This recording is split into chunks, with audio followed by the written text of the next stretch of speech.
इस वीडियो में हम मोटर के कनेक्शन के बारे में बात करने वाले हैं। जो हमारी मोटरें होती हैं उनके दो तरीके से कनेक्शन किए जाते हैं। एक हम डेल्टा स्टार्टर में यूज करते हैं यानी डायरेक्ट ऑनलाइन, दूसरा हम स्टार और डेल्टा स्टार्टर यूज करते हैं। इन दोनों स्टार्टर के हिसाब से हम अपनी मोटर के जो टर्मिनल बॉक्स होते हैं वहां पे किस तरह से इसकी जो वाइंडिंग है उसके कनेक्शन करेंगे, और जो हमारे स्टार्टर से जो वायरिंग आएगी वो हमारी मोटर की जो टर्मिनल प्लेट होती है उसके ऊपर वो किस तरीके से कनेक्ट होगी, उसका सीक्वेंस कैसे होता है, क्या होता है, इसके बारे में हम इस वीडियो में बात करने वाले हैं। तो चलिए शुरू करते हैं अपनी इस वीडियो को। सबसे पहले देखते हैं हम डेल्टा कनेक्शन। पहले आप ये मोटर की जो टर्मिनल प्लेट यहाँ पे दिखाई गई है इसको देखिए। यहाँ पे आपको 6 पॉइंट दिखाई दे रहे हैं,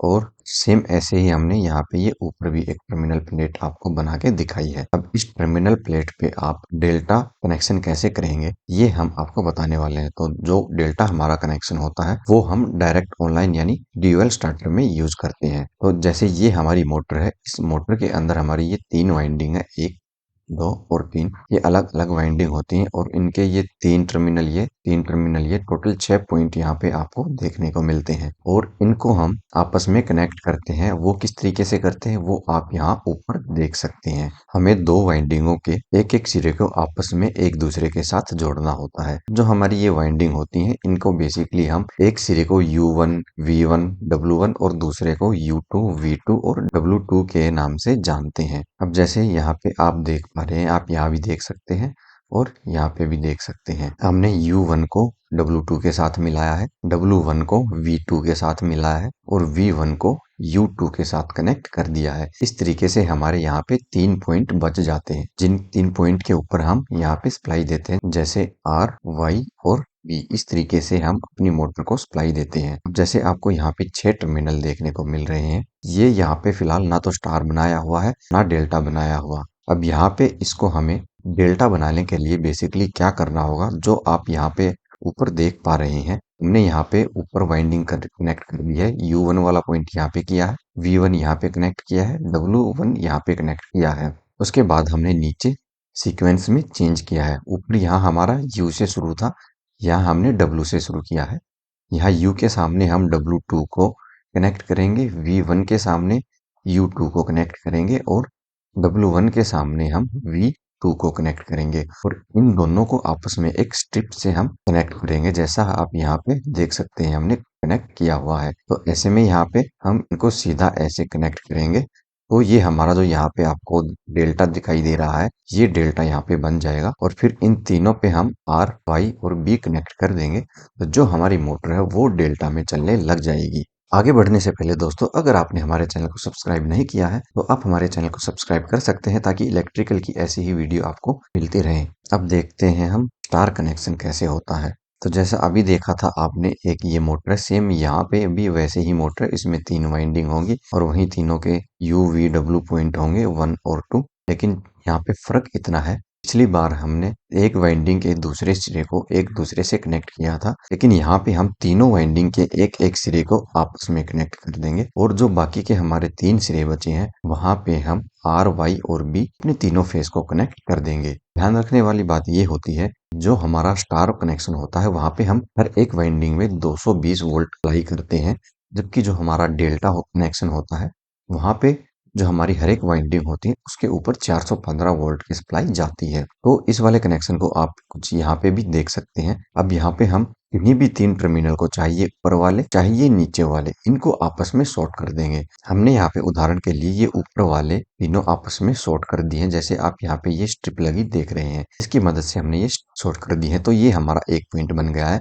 बाकी बचे हमारे ये 3 पॉइंट। अब इन 3 पॉइंट पे हम R, Y और B तीनों फेस को कनेक्ट कर देंगे, तो जो हमारा स्टार कनेक्शन है वो कंप्लीट हो जाएगा। जैसे कि आपको ड्यूल में डेल्टा कनेक्शन देखने को मिलते थे, तो जो हमारे ये स्टार वाले कनेक्शन होते हैं, नॉर्मली हम किसी सिंगल स्टार्टर में स्टार कनेक्शन को नहीं करते, हम स्टार कनेक्शन को स्टार डेल्टा स्टार्टर में ही करते हैं। और वहां पे भी जो हमारा ये कनेक्शन होता है वो कुछ देर के लिए चलता है, जब तक मोटर अपनी लगभग 70 से 80% की स्पीड को अचीव नहीं कर लेती है। उसके बाद जो हमारी ये मोटर होती है वो डेल्टा में शिफ्ट हो जाती है। ये कैसे करते हैं वो आपको बताते हैं, इसके कनेक्शन कैसे किए जाते हैं। अब जैसे आप यहाँ पे ये देख रहे हैं, ये वही हमारी एक मोटर है। इसको बेसिकली ये जो यहाँ पे 3 वाइंडिंग है, इनको हमने यहाँ पे एक-एक पॉइंट शॉर्ट करके और एक-एक पॉइंट अलग निकाल दिया है। तो ये हमारा 4 कनेक्शन यहाँ पे दिख रहा है और ऊपर आपको जो ये कनेक्शन दिखाई दे रहा है, ये हमारा डेल्टा कनेक्टेड है, क्योंकि यहाँ पे हमें सिर्फ 3 पॉइंट ही देखने को मिल रहे हैं। तो अब बात करते हैं स्टार डेल्टा में हम किस तरह से कनेक्शन करते हैं। देखिए, हमने यहाँ पे 2 टर्मिनल प्लेट के उदाहरण आपको दिखाए हैं।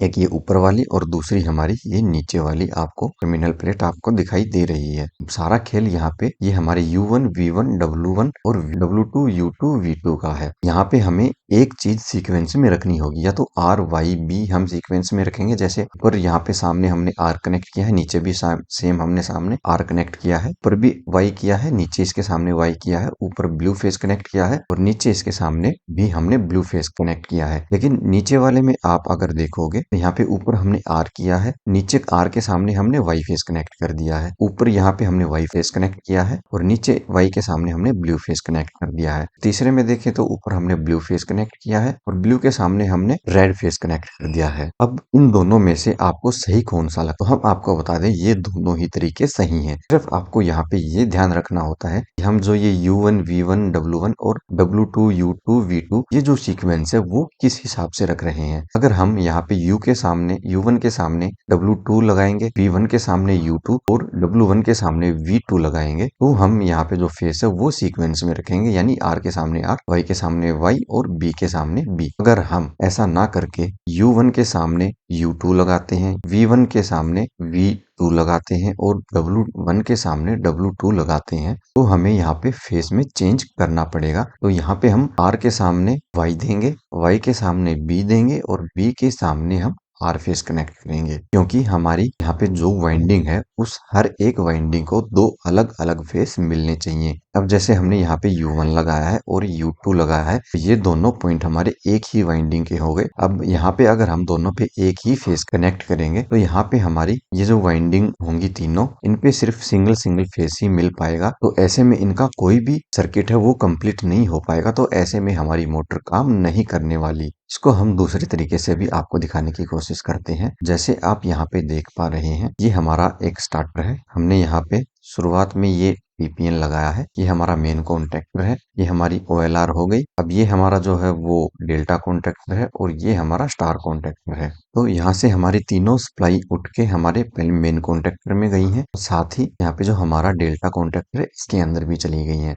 मेन कॉन्टेक्टर से हमारी जो सप्लाई है वो OLR के थ्रू होते हुए सीधा हमारे मोटर के टर्मिनल पे आ गई है और यहाँ से हमारा जो स्टार कॉन्टेक्टर है वो एक तरफ से पूरा का पूरा शॉर्ट किया हुआ है और दूसरा यहाँ पे एक एक फेस उठा के हमने स्टार वाले कॉन्टेक्टर में दे दिए हैं। अब यहाँ पे वही आपको इस टर्मिनल प्लेट पे देखने वाली चीज होती है, हम यहाँ पे कैसे कनेक्ट कर रहे हैं। U1, V2, V1, W2, W1, U2, यानी हमारे किन्हीं भी 2 वाइंडिंग के जो टर्मिनल है वो आमने सामने होने चाहिए। तो ऐसे में हम जो हमारा ये फेस का सीक्वेंस है वो R के सामने R रखेंगे, Y के सामने Y रखेंगे और B के सामने B रखेंगे, तो जो हमारी मोटर है वो सही से काम करने वाली है। दूसरा एग्जाम्पल अब यहाँ पे देख रहे हैं, ठीक हमने ऐसे ही कॉन्टेक्टर और ये TPN लगा के दिखाया है, लेकिन यहाँ पे इस बार हमने यहाँ पे U1 के सामने U2, V1 के सामने V2 और W1 के सामने W2 है। यहाँ पे जैसे देखेंगे हमारी ये सप्लाई यहाँ से आई है, सीक्वेंस में आई है, नीचे ऐसे ही मेन कॉन्टेक्टर से OLR से होते हुए हमारी टर्मिनल प्लेट पे आई है और इधर से हमारे डेल्टा कॉन्टेक्टर से होते हुए भी टर्मिनल प्लेट में आई है और साइड में यहाँ पे हमने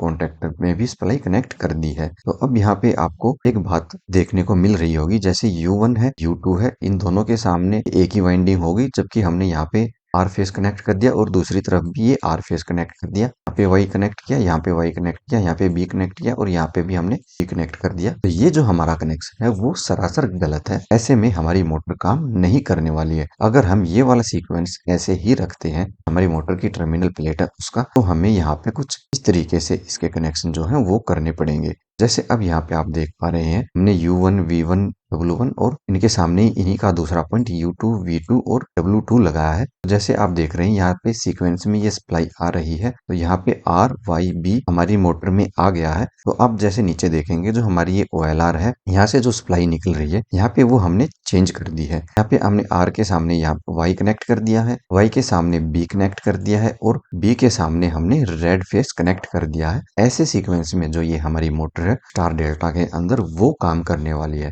वो आपकी मर्जी है। जैसे हमने यहाँ पे OLR से निकलने वाली जो सही है वो टर्मिनल प्लेट पे चेंज कर दी है। आप चाहे तो यहाँ पे चेंज कर सकते हैं और अगर आप चाहते हैं आप यहाँ से भी चेंज कर सकते हैं। लेकिन जो हमारा स्टैंडर्ड होता है वो ऐसा होता है कि जो हमारी ये स्टार्टर से निकलने वाली दो वायरें होती हैं वो हमें सीक्वेंस में रखनी होती हैं, जबकि जो हमारा ये मोटर का टर्मिनल प्लेट है यहाँ पे हमने ये जो वाइंडिंग के कनेक्शन होते हैं वो इस हिसाब से करने पड़ते हैं कि एक टर्मिनल के सामने हमारी दूसरी वाइंडिंग का टर्मिनल आए। जैसे U1 के सामने V2, V1 के सामने W2 और W1 के सामने U2। तो इस तरीके से जो हमारे कनेक्शन होते हैं वो सही होते हैं। हमें यहाँ पे कॉन्टेक्टर में किसी भी प्रकार का चेंज करने से बचना चाहिए। हमें यहाँ टर्मिनल प्लेट के ऊपर ही जो सीक्वेंस है वो चेंज करने चाहिए। तो उम्मीद है ये वीडियो आपको पसंद आई होगी। अगर आपको ये वीडियो पसंद आई है तो आप हमारी वीडियो को लाइक कर सकते हैं, कमेंट कर सकते हैं और अपने दोस्तों के साथ भी शेयर कर सकते हैं ताकि उनको भी ऐसी इलेक्ट्रिकल की नॉलेज मिल जाए। इलेक्ट्रिकल की और भी जानकारी के लिए आप हमारी लेफ्ट वाली और राइट वाली